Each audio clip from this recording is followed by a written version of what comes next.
शक्ति का तू प्रमाण है, शौर्य की कमान है, तेज तेरा दिव्य सा सूर्य के समान है, अस्तित्व से तू तेरे ही भारत की पहचान है, भारत की पहचान है।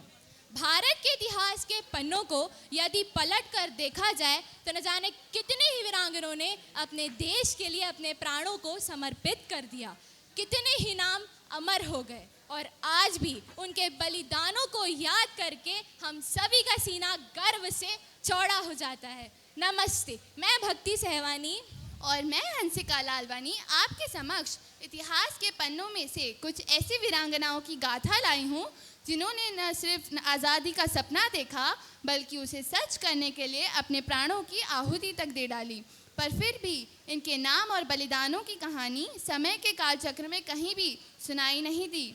आइए तो जाने वीरांगनाओं की अनसुनी कहानी हमारी जुबानी। पहली कहानी है रानी चिन्नम्मा की, जिसे हम आपके समक्ष एक छोटे से नाटक के रूप में प्रस्तुत करने जा रहे हैं।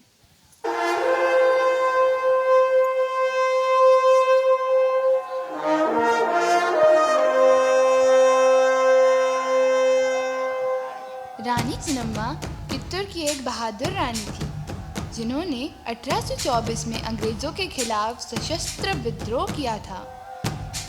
वह 1857 के स्वतंत्रता संग्राम में अंग्रेजों से लड़ने वाली पहली शासकों में से एक थी। ब्रिटिश सेना का नेतृत्व कलेक्टर और राजनीतिक एजेंट सेंट जॉन ठाकरे कर रहे थे। अंग्रेजों ने 20,000 से अधिक सैनिकों और 400 तोपों के साथ कित्तूर पर हमला किया।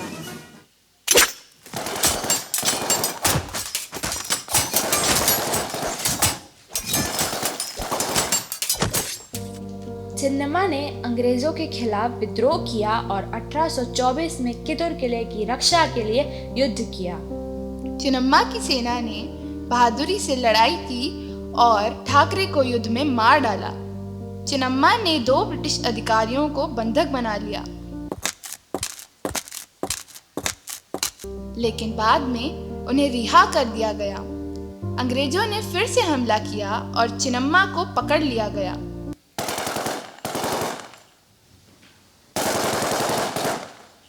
उन्हें किले में कैद कर दिया गया, जहां 21 फरवरी 1829 को उनकी मृत्यु हो गई। चिन्नम्मा की वीरता और साहस भारत में कई लोगों को प्रेरित किया। ऐसे ही कई वीरांगनाओं ने देश के लिए अपने प्राणों की आहुति दे दी। चलिए अब उनके गुमनाम बलिदान के बारे में जाना जाए। सन 1857 में जब क्रांति की लहर देश भर में फैली, तब कौन जानता था कि अवध उत्तर प्रदेश में जन्मी उदा देवी अपने पति की मौत का प्रतिशोध लेने के लिए अंग्रेजी सेना पर धावा बोल देगी। उदा देवी ने न जाने कितने अंग्रेजी सिपाहियों को मौत के घाट उतार दिया और खुद भी वीर गति को प्राप्त हो गई। देश प्रेम में उठे इन महिलाओं के कदम अतुलनीय थे और साथ ही अविश्वसनीय था इनका साहस, जो किसी भी अवस्था में डिगने को तैयार नहीं था। इसी बात को दर्शाया अमृतसर की लक्ष्मण कौर ने। 23 अप्रैल 1919 को जलियांवाला बाग में जब अंग्रेज सेना ने गोलियां चलाई, तब उनका सामना करने वाला एक सीना लक्ष्मण कौर का भी था। ऐसे कई बलिदान भारत की महिलाओं को प्रेरित कर रहे थे, समाज की बाधाओं को तोड़कर देश के लिए आवाज उठाने को।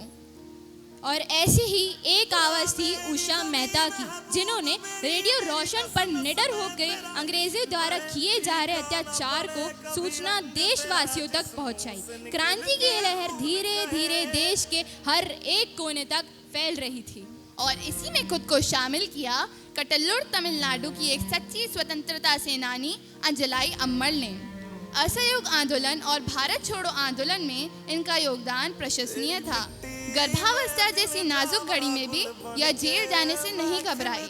देश हित के लिए ऐसा जज्बा रखना अपने आप में ही एक मिसाल थी और ऐसी ही एक मिसाल बनी मणिपुर की रानी गाइदिन ल्यू, जो मात्र 13 साल की आयु में हाइपो जादोनंग के हीरा का धार्मिक आंदोलन का हिस्सा बनी। 1931 में जादोनंग की फांसी के बाद उन्होंने आंदोलन का नेतृत्व संभाला, पर अंततः उन्हें आजीवन काल के लिए कैद कर लिया गया। पर अंग्रेजों को यह नहीं पता था कि कैद केवल शरीर होता है, इरादे नहीं।